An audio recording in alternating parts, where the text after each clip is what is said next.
Om Shanti and a very warm welcome to I can I will. आजकल के competition के ज़माने में all of us want to make a mark for ourselves. हम सभी youngsters चाहते हैं कि हमें बेहतरीन एजुकेशन मिले, हमारा करियर आगे बढ़े। ऐसे में हम खुद को लाइफ की सेंटर स्टेज पर तो रख देते हैं, लेकिन कई बार दूसरों को किनारा कर देते हैं। ऐसे में रिस्पेक्ट, शेयरिंग, केयरिंग और कोऑपरेशन जैसी वैल्यूज़ कहीं पीछे छूट जाती हैं। आज के इस एपिसोड में हम जानेंगे how to bring back into our life the joy of giving. हमारे साथ हैं ORC के सीनियर राजयोगा टीचर सुनैना बहन। Om Shanti. Om Shanti and welcome sister. Thank you. Sister, हम सब जानते हैं कि आज की लाइफ जो है वो टफ़ है। जो यंगस्टर्स के चैलेंजेस हैं वो पहले से डिफरेंट हैं। वर्क प्लेसेस डिफ़िकल्ट हैं और एजुकेशन भी है, उसमें भी कितनी वृद्धि हो गई है। तो ऐसे में जो यंगस्टर्स हैं अपनी लाइफ की शुरुआत ही कर रहे हैं, वो उनका शेड्यूल इतना टाइट है, उनके गोल्स हाई हैं, तब वो बाकियों को देने की बात कैसे सोच सकते हैं? हम जब यहाँ पर देने की बात कर रहे हैं तो कोई स्पेसिफिक टाइम पर स्पेसिफिक चीज़ देने की बात नहीं, किंतु देने की एटीट्यूड रखने की बात है। वैसे देखा जाए तो हम अपने डेली रूटीन में हर सेकंड कुछ न कुछ दे रहे हैं। हम जब सोच रहे हैं तो हमारे सोच के जो वाइब्रेशन है वो फैल करके वातावरण में चला जा रहा है, अर्थात हम वातावरण को कुछ सोच के दौरान वाइब्रेशन दे रहे हैं। हम जब बोल रहे हैं तो कुछ मैसेज अपने जो आसपास लोग हैं उनको दे रहे हैं। हम अपने फेशियल एक्सप्रेशन से, बॉडी लैंग्वेज से, अपने व्यवहार से कुछ ना कुछ दे रहे हैं। तो देना कोई स्पेसिफिक चीज़ नहीं है, लेकिन हम अपनी स्थिति से, अपने मेंटल स्टेज से जैसे है वैसे हम दे रहे हैं। लेकिन हम क्या दे रहे हैं, किस भाव से दे रहे हैं, उसके पीछे क्या इंटेंशन है, ये बहुत मैटर करता है। कई बारी हम दे तो रहे हैं लेकिन हमारी भावना उतनी श्रेष्ठ नहीं है, तो वो हमें उस पर ठीक करना है कि हमारी भावना भी श्रेष्ठ हो।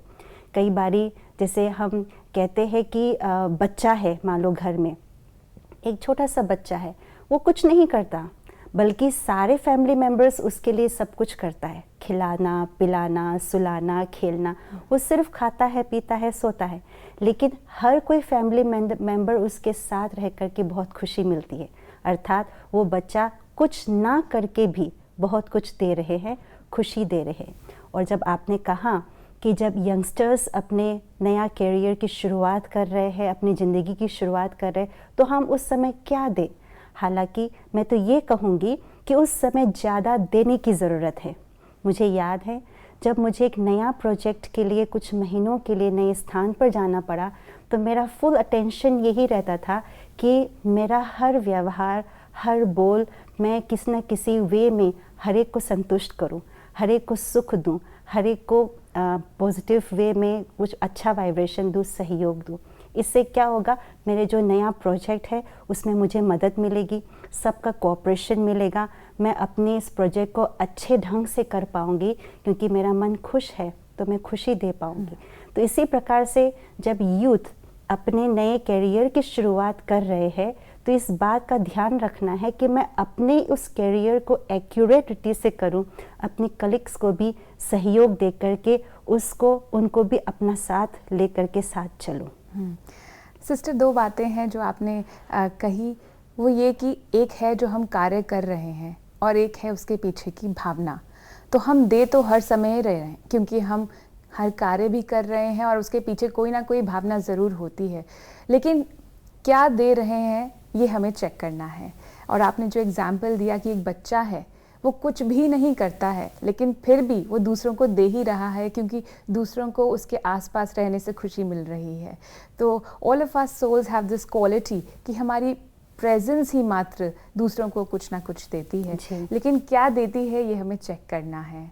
और साथ ही हम जो कार्य कर रहे हैं, हमें जो रोल या रिस्पॉन्सिबिलिटी मिला है, वो कार्य हम अच्छी रीति करें और शुभ भावना से करें। इसे हम कहेंगे कि कार्य भी कर रहे हैं और साथ में दूसरों को अच्छा कुछ ना कुछ मिल भी रहा है। जी। So you haven't separated our role and our giving. Yes, ये तो कंबाइन है। जो मैं कर रही हूँ उसी के जरिए मैं दे रही हूँ। सिस्टर, कई बार हम यंगस्टर्स के मन में आता है कि अगर मैं देने के मोड में चली जाऊंगी तो मैं अपना कार्य कब करूंगी? हाँ, यही बात देखिए, जैसे आपने कहा कि देना और अपना जो रिस्पॉन्सिबिलिटी, ये दोनों काम अलग अलग नहीं है, क्योंकि मैंने एटीट्यूड देने का बना लिया है। जब एटीट्यूड देने का बना लिया है तो जो मैं हर कदम पर जो उठा रही हूँ, कदम कदम पर, वो वहाँ पर मैं देती जा रही हूँ। मुझे एक एग्जाम्पल याद आ रहा है, जब हम बचपन में हॉस्टल में रहते थे तो हमारी एक फ्रेंड थी, तो उन्होंने अपने कमरे की सफाई करते करते, झाड़ू लगाते लगाते बाहर पैसेज तक पहुंच गए और बाहर पैसेज से बाहर आंगन की तरफ भी उन्होंने सफाई करना शुरू कर दिया। तो उसी समय पर एक बहुत बड़ा बिजनेसमैन हमारे हॉस्टल की कैंपस को विज़िट कर रहे थे। तो उन्होंने देखा कि एक छोटी सी कन्या जो है वो इतनी खुशी से, इतने प्यार से, इतने मस्त होकर के साधारण कार्य, जो झाड़ू लगाने जैसे कार्य को भी इतने प्रेम से कर रहे हैं। तो उनको उनके इस कार्य से प्रेरणा मिली, एक इंस्पिरेशन मिला कि मैं इतना बड़ा बिजनेसमैन और मैं अपने बिजनेस से इतना तंग आ चुका हूँ, इतना टेंशन में हूँ, और ये इतनी छोटी सी कन्या इतने साधारण कार्य को भी कैसे कर रहे हैं। तो उससे उनके लाइफ के अंदर पॉजिटिव चेंज आया। तो कहने का भाव ये है कि उस सिस्टर ने, उस बहन ने अपने कार्य को इतना प्यार से किया कि वो कार्य देने का एक बहुत बड़ा माध्यम बन गया, उसको मिल गया। तो ये बहुत इम्पोर्टेंट बात है कि मैं जो कर रही हूँ, मैं किस ढंग से कर रही हूँ, किस भाव से कर रही हूँ और किस मेंटल स्टेट पर होकर के मैं कर रही हूँ, ये बहुत इम्पोर्टेंट है। बिल्कुल सिस्टर, हमारा साधारण कार्य भी दूसरों को इंस्पायर कर सकता है अगर हम उसमें बहुत सेटिस्फाइड हैं या हैप्पी फीलिंग से कर रहे हैं। तो जैसे आपने एग्जांपल दिया कि एक सिंपल एक्ट को देखकर एक बड़ा बिजनेसमैन है, उसकी लाइफ में चेंज आ गया, तो ये देने का कार्य ही तो हो गया। हाँ, ये देने का कार्य ही है। तो इसी देने के कार्य में यदि मेरे भावना श्रेष्ठ है, जैसे उस बहन की खुशी का मेंटल स्टेट था, तो वो खुशी का मेंटल स्टेट अनजाने में भी उसने देने का कार्य किया और उस व्यक्ति ने ले भी लिया। तो उसको तो पता नहीं है, लेकिन बाद में उसको पता चला। और सिस्टर, मैं तो सोचती हूँ कि हम जो यूथ हैं वो कॉन्शियसली बहुत कुछ कंट्रीब्यूट कर सकते हैं, क्योंकि हमारी जो स्लेट होती है वो क्लीन होती है। हमारे आइडियाज़ जो होते हैं बहुत न्यू होते हैं, इनोवेटिव होते हैं, and they are not coloured by the world. तो हम जो है सच को भी स्पष्टता से देख सकते हैं और हमारे पास जो एनर्जी है उससे हम अपने आइडियाज़ को मैनिफेस्ट भी कर सकते हैं। So the youth of today have a lot to contribute. Yes, जब हम देना शुरू करते हैं तो हमें खुशी मिलती है, क्योंकि देने से हमें तुरंत एक प्रकार की संतोष मिलता है, एक जॉय ऑफ गिविंग जो होती है वो प्राप्त होती है, एनर्जी मिलती है, हमारे अंदर एक्टिवनेस जागृत हो जाती है, हिम्मत आती है, कॉन्फिडेंस आ जाते हैं। तो देना और मेरा जो कर्तव्य है, मेरी जो रिस्पॉन्सिबिलिटी है, ये कदापि अलग नहीं है, उसी में ही मैं रह करके मैं दे सकती हूँ।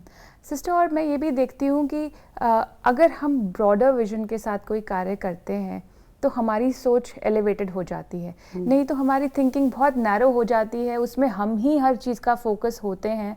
तो अगर हम ये देखें कि हम दूसरों के लिए कर रहे हैं तो फिर हमारा कार्य एक तरह से उसमें समाया ही जाता है। राइट।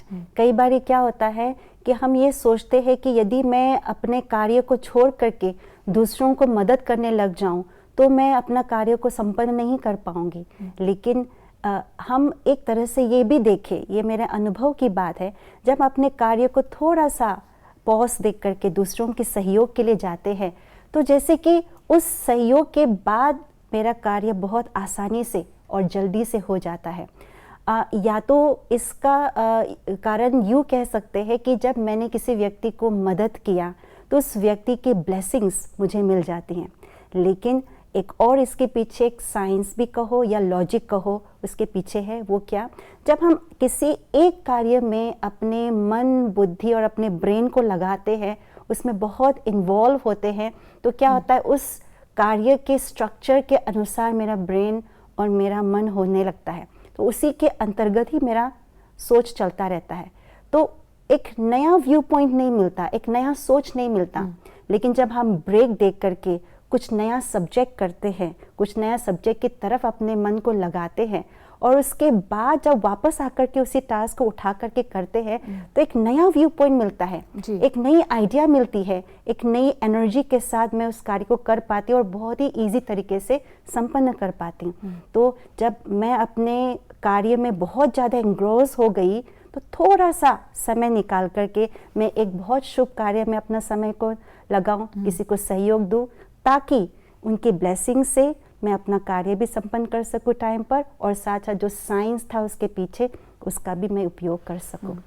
सिस्टर, मुझे आपकी बात से याद आ गया कि हम बचपन में जब एग्रीकल्चर साइंसेस के बारे में पढ़ते थे तो उसमें बताया जाता था कि पहले फार्मर्स क्या करते थे कि एक सीज़न में एक प्लॉट ऑफ लैंड को प्लो करते थे, उसको टिल करते थे, उसमें कुछ उगाते थे और फिर अगले सीज़न में उसको खाली छोड़ देते थे ताकि वो जो लैंड है अपनी न्यूट्रिएंट्स और वो जो उसकी उपजाऊ वो वैल्यू है वो उसको रिप्लेनिश कर सके। राइट। उसको खाली छोड़ दिया और फिर नेक्स्ट सीज़न में उसको दोबारा से टिल करते थे। बिल्कुल। तो इसी तरह से अगर हम अपना कार्य कर रहे हैं और टू मच इन्वॉल्व हैं अपने कार्य में, बीच में हम ब्रेक लेते हैं ताकि हम दूसरों की भी मदद कर सकें और अपने आप को भी जैसे माइंड को हम वेंटिलेट कर सकें, तो फिर एक ऐसी स्पेस क्रिएट होती है जिसमें हम कार्य अपना अच्छी रीति करते हैं। Like we get back to our work but with a lot of more energy and clarity. Right.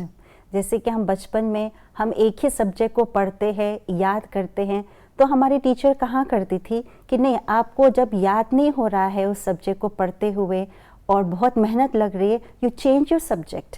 थोड़ा सा सब्जेक्ट साइंस से आप सोशल साइंस में चले जाओ, सोशल साइंस के बाद फिर से पढ़ो, तो एक न्यू वो एनर्जी के साथ आप पढ़ पाएंगे, तो एक आपको जल्दी समझ में आएगा।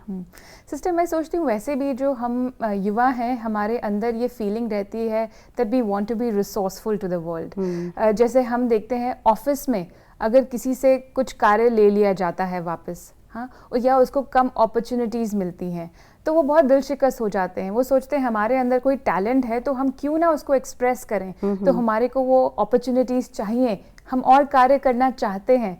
तो ये ज़रूर है कि वहाँ पे मॉनेटरी कॉम्पनसेशन होती है, वहाँ पे रिकग्निशन होता है, लेकिन अगर हम अपने इस एनर्जी फ्लो को कंटिन्यू रखना चाहते हैं तो ऑफिस से बाहर भी जनरली भी हम अपने गुडनेस को, क्वालिटीज़ को यूज़ करते चलें और दूसरों को भी साथ लेकर चलें, तो मैं सोचती हूँ कि हमारी एनर्जी जो है वो हमेशा रिचार्ज रहेगी। जी बिल्कुल।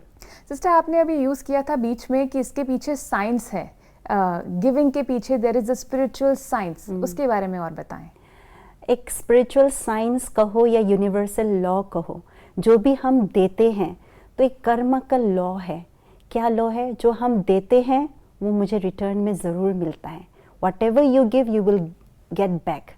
तो क्या देते हैं और किस भाव से देते हैं, तो उसी आधार पर मुझे कितना मिलता है ये डिपेंड करता है। मान लीजिए मैंने सहयोग दिया, लेकिन उस सहयोग देने के पीछे जो मेरा इंटेंशन है, मेरा भाव है, उतना श्रेष्ठ नहीं है, तो उसका तो रिटर्न मुझे मिलेगा, लेकिन कितना गुना मिलेगा वो डिपेंड करता है।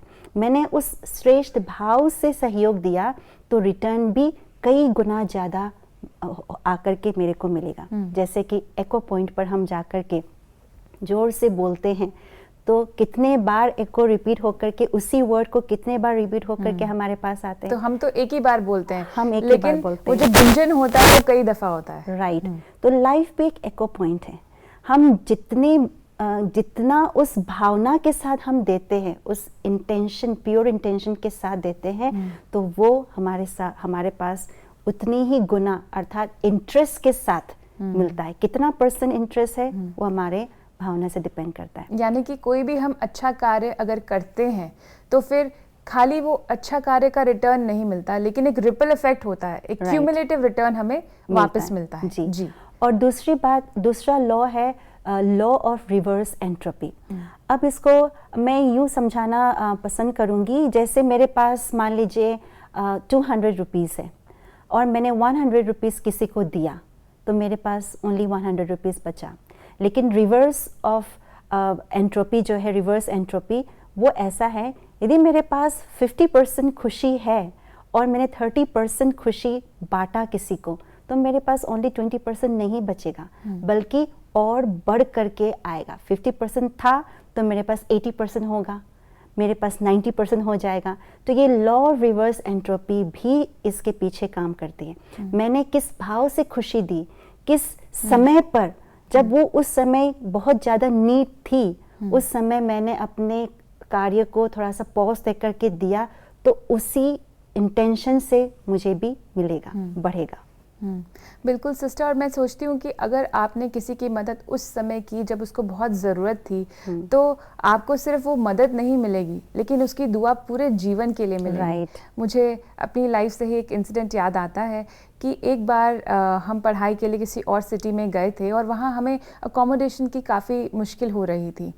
तो कोई एक व्यक्ति थे जो सिर्फ हमारे फैमिली फ्रेंड्स से दूर के, लेकिन उन्होंने इतना सहयोग दिया और ऑफ़र किया कि आप हमारे घर पे रह लेना। उन्होंने साथ साथ ये भी सहयोग दिया कि मुझे कोई और हॉस्टल अकोमोडेशन मिल जाए। लेकिन जब उन्होंने ये मुझे बात कही कि कुछ ना हो तो आप हमारे घर तो ज़रूर रह सकते हैं, तो मुझे ऐसा लगा जैसे इन्होंने मुझे सहयोग तब दिया है जब मुझे सबसे ज़्यादा इसकी ज़रूरत थी। और आज भी मेरे मन में उनके लिए उतनी ही रिस्पेक्ट है। राइट। तो ये दो लॉज है, law of Karma and law of reverse entropy, जो साइंस के रूप में एक यूनिवर्सल लॉ के रूप में कार्य कर रहे हैं। तो हमेशा हम रेडी रहें, लेकिन शुभ भावना के साथ, राइट, और राइट टाइम पर। राइट, ये बहुत इम्पोर्टेंट है। सिस्टर, हम देखते हैं कि कई बार हमारी भावना श्रेष्ठ होती है। हम कर्म करते हैं, हम चाहते हैं हम दूसरों को सहयोग दें, ये हमारी नेचर भी होती है, और हम देते भी हैं, लेकिन दूसरी ओर से कोई एक्नॉलेजमेंट नहीं मिलती, अप्रिसिएशन नहीं मिलता। और जब ये कई बार हो जाता है तो फिर हमें लगता है कि शायद हमें यहाँ पर देना नहीं चाहिए। दूसरी बात ये होती है, कई लोग हमारी अच्छाई का थोड़ा फ़ायदा उठाने लगते हैं, वो हमारे साथ बिहेवियर चेंज कर लेते हैं। उन्हें लगता है ये तो हमेशा अच्छा ही व्यवहार करेंगे। वहाँ भी हमारे को लगता है कि क्या हमें अपनी अच्छाई कंटिन्यू करनी चाहिए वहाँ? देखिए, जब हम देने की एटीट्यूड के साथ हम कार्य कर रहे हैं, तो हम कब देते हैं? हम अपनी खुशी से, हम अपने भला के लिए, उस व्यक्ति के भला के लिए हम देते हैं। किसी का कोई फोर्स नहीं है, हम ना चाहे तो नहीं दे, चाहे तो दे, लेकिन हम अपनी खुशी के लिए दे रहे हैं। हम अपने आप को कन्विंस करते हैं कि हाँ, देने से मुझे फ़ायदा हो रहा है, देने से मुझे खुशी मिल रही है। उस लॉ को समझ में आता है और उस लॉ के आधार से हम देते हैं। तो जब हम दे रहे हैं अपनी खुशी से, तो हमें किसी के एप्रिसिएशन की या किसी की रिकग्निशन का इंतज़ार करने की ज़रूरत नहीं है। मेरा खुद की जो खुशी है, मेरी खुद की जो गुडविल है, वही मेरा रिवॉर्ड है मेरे देने के पीछे। तो हम सदा देते रहें, विशाल हृदय रख करके हम सदा देते रहे, क्योंकि ये मेरी मर्जी है, मेरी खुशी समाई हुई है। दूसरी बात जो आपने बात कही कि यदि मेरे इस अच्छाई का लोग गलत फ़ायदा उठा रहे हैं यदि, तो हम क्या करें? इसमें मैं समझती हूँ हमारे यंगस्टर्स को थोड़ा सा वाइज बिजनेसमैन की तरह कार्य करने की ज़रूरत है कि सामने वाला जो व्यक्ति है उसको मेरी मदद की ज़रूरत है, उसको मेरी कोई चीज़ की ज़रूरत है मेरी तरफ से। यदि नहीं है तो हम अवॉइड कर सकते हैं, जिसको हम कहते हैं ना, पात्र को देख करके दान दो, राइट? तो जब वो नीडी नहीं है और फिर भी मैं देती जा रही हूँ, दैट मीन्स मैं अपने अच्छाई को वेस्ट कर रही हूँ। कई बार क्या होता है, हम अपने अच्छाई को इतना ज़्यादा महत्व देते हैं, कि हम नज़रअंदाज कर देते हैं कि मेरी अच्छाई किस जगह पर जा रही है। यदि मेरी अच्छाई राइट जगह पर नहीं जा रही है, राइट व्यक्ति की तरफ नहीं जा रही है, तो मैं अपनी अच्छाई को भी क्यों वेस्ट करूं? कई लोग अपनी अच्छाई के कारण से खुद ही बुरा बन जाते हैं। बिल्कुल, जैसे कहते हैं ना कि हमारी बॉडी के अंदर एक डिफेंस करने की शक्ति होती है, जो कोई भी बीमारी को डिफेंस करके बाहर निकालते हैं। लेकिन ये भी एक बीमारी है कि जो डिफेंस करने की शक्ति अपनी खुद की इम्यून सिस्टम के साथ डिफेंस कर बैठते हैं, तो ये भी बीमारी। तो जो अपनी अच्छाई है उसको सही तरीके से यूज़ ना कर पाना, ये भी एक बीमारी है। तो उसको सही तरीके से यूज़ करे, पात्र को दान दे। थोड़ी विजडम का यूज़ करना चाहिए, Right. परखने की शक्ति का यूज़ करना चाहिए कि हम जहाँ टाइम, एनर्जी, रिसोर्सेज लगा रहे हैं क्या सच में वहाँ ज़रूरत है। क्योंकि सिर्फ भावना के वश होकर हमें कोई कार्य नहीं करना है, सहयोग भी देना है, तो ज़रूर हम अपनी विजडम को यूज़ करें। बिल्कुल। तो जब हम इस तरह से विजडम को यूज़ करते हैं तो हम सही तरीके से अपनी अच्छाई को काम पे ला सकते, तो हम सही मायने पर देने का जो सुख है वो हम ले पाएंगे। Sister, considering the scenario of the world today, आपको क्या लगता है हम युवाओं की सबसे बड़ी कंट्रीब्यूशन क्या हो सकती है आज के टाइम पे, अपने लिए, दूसरों के लिए, एनवायरनमेंट के लिए? जब हम बात कर रहे हैं विजडम और भावना का बैलेंस, तो मैं यही कहूँगी कि आज के युवाओं को अपने विजडम और भावना का फुल बैलेंस रख कर के चलना चाहिए, क्योंकि भावना और विजडम ये हमारे जीवन के दो पहिए हैं, दो व्हील्स हैं जो हमारे जीवन को आगे लेकर के चलते हैं। क्योंकि कई बार हमें अपने भावनाओं का यूज़ करना पड़ता है, कई बार हमें अपने विजडम को भी साथ साथ यूज़ करना पड़ता है, और आने वाले सिचुएशन अनसर्टन का है, कई बार बदलते रहते, ज़रूरी नहीं कि वो पहले आया था वैसे ही आएगा। तो उस समय दोनों ही विवेक और भावना, विजडम और भावना को बैलेंस रीति से हम लेकर के चलेंगे, तो ये चीज़ हम अपने सही तरीके से हम लोगों को दे भी पाएंगे, अपने आप को पहले दे पाएंगे, फिर दूसरों को दे पाएंगे। पहली बात तो ये। दूसरी बात ये है कि हम अपने मेंटल स्टेट को, माइंड सेट को एकदम स्टेबल बनाएं, अपने आप को सेल्फ मोटिवेशन से अपने आप को आगे बढ़ाए, इतना स्टेबल और इतना स्ट्रॉन्ग बनाए जो अपनी स्ट्रेंथ से, जैसे कहते हैं ना इनसाइड आउट, तो इनसाइड आउट प्रोसेस होता है, जो मैं हूँ, जो जैसी मैं हूँ वैसे मैं देती हूँ। यदि मेरा मेंटल स्टेट बिल्कुल लो है, बिल्कुल डाउन जा रहा है, तो मैं कैसे दे पाऊंगी? मैंने देखा भी है सिस्टर, कई बार यंगस्टर्स के पास बहुत कुछ होता है, टैलेंट होता है, रिसोर्सेज होता है एंड एक्स्ट्रा सरप्लस एनर्जी, लेकिन अगर उनकी लाइफ में कोई डल फेज आ जाता है जिससे वो डाउन हो जाते हैं, तो उनकी सारी ये चीज़ें वहीं की वहीं रह जाती हैं, ना वो कुछ अपने लिए कर पाते हैं ना दूसरों के लिए। तो मैं समझती हूँ ये तो बहुत बड़ी कंट्रीब्यूशन होगी कि आज के अनसर्टेन टाइम्स में हम अगर अपने आप को पॉजिटिव रखें, स्ट्रॉन्ग बनाएं, जैसे आपने कहा मन को हमेशा स्टेबल रखें। क्योंकि जैसे कहते हैं ना कि जिस तरह से आप चश्मा लगाते हो जिस कलर का, वैसे ही आपको दुनिया नजर आती है। यदि मेरा स्टेबिलिटी, इनर स्टेबिलिटी है, तो मैं दूंगी भी क्या, स्टेबिलिटी ही दे पाऊंगी, है ना। और आजकल तो इसकी इतनी ज़रूरत है, और मैं सोचती हूँ कि एक स्टेबल व्यक्ति कहीं पे भी जाए वो दूसरों के लिए स्तंभ बन जाता है, बिल्कुल, है ना, उसकी मात्र प्रेजेंस ही इनफ होती है। राइट। सो फाइनली ये जानना चाहते हैं कि मेडिटेशन कैसे हेल्प करती है हमें इस देने की भावना को बढ़ाने के लिए, क्योंकि आपने कहा है कि देना ही लेना है, इसी में हमारा फ़ायदा है। तो बताएं कि मेडिटेशन का क्या रोल है? मेडिटेशन जब हम करते हैं तो मेडिटेशन का मतलब ही है पॉजिटिव एनर्जी के साथ अपने आप को एम्पावर करना, है ना। तो जब हम मेडिटेशन करते हैं तो हम अपने अंदर की पॉजिटिव वैल्यूज़ के ऊपर कंसंट्रेट करते हैं। जैसे हमने पिछले एपिसोड में भी बातचीत की थी कि मेडिटेशन की शुरुआत ही इसी से होती है कि I am a virtuous soul, जो हमारी स्ट्रेंथ है, हमारी पॉजिटिव एनर्जी है, उस पर फोकस होकर के हम मेडिटेशन शुरू करते हैं। तो पॉजिटिव एनर्जी अपने आप में ही एक स्टेबिलिटी का कार्य करता है। तो मैं आत्मा स्टेबल हूँ, और मैं किसकी संतान हूँ, जैसे कहते ना परमात्मा तो ऑलवेज स्टेबल, तो उसकी मैं संतान हूँ, उसके साथ मैं कनेक्ट करती हूँ, तो मैं अपने माइंड सेट को एकदम स्ट्रॉन्ग एंड स्टेबल बना सकती हूँ। और जहाँ मेरी अंदर की स्टेबिलिटी है, तो जो हमारी जो बैलेंस की बात कर रहे हैं वो प्रॉपर बैलेंस में चल पाएंगे। और जहाँ मैं मेडिटेशन के थ्रू जो परमात्मा से सर्व शक्तियाँ मिल रही हैं, सर्व गुण मिल रहा है, क्योंकि परमात्मा सारे ज्ञान का, गुण का, शक्तियों का स्रोत है, तो उनसे मुझे मिल रहा है वो स्रोत से मुझे शक्ति मिल रही है, गुण मिल रहा है, तो मैं अपने आप को एकदम संपन्न, भरपूर, फुलफिल महसूस करती हूँ। जैसे कहते हैं ना कि जब कोई भी पात्र भर जाता है तो वो स्टेबल हो जाते हैं, तो मैं भरपूर हूँ गुणों से, तो मैं गुणों को ही दूंगी। मैं भरपूर हूँ शक्ति से, मैं शक्ति को शक्ति दूंगी। मैं भरपूर हूँ खुशी से, मैं खुशी दूंगी। तो मेडिटेशन से मुझे परमात्मा से हर चीज़ मिलती है, तो मैं दे भी हर चीज़ सकती हूँ। Sister, I am really hopeful कि जो भी यंगस्टर्स हमारे साथ बने हैं वो अपनी लाइफ में अपने गोल्स तो रखेंगे ही, साथ में ये गोल भी ऐड करेंगे that I have to give back to life. और मैं सोचती हूँ कि आज की जो टिप्स मिली हैं वो ज़रूर यूज़ करेंगे to enhance joy in their life and others life too. Right. Thank you so much. Thank you. Om Shanti.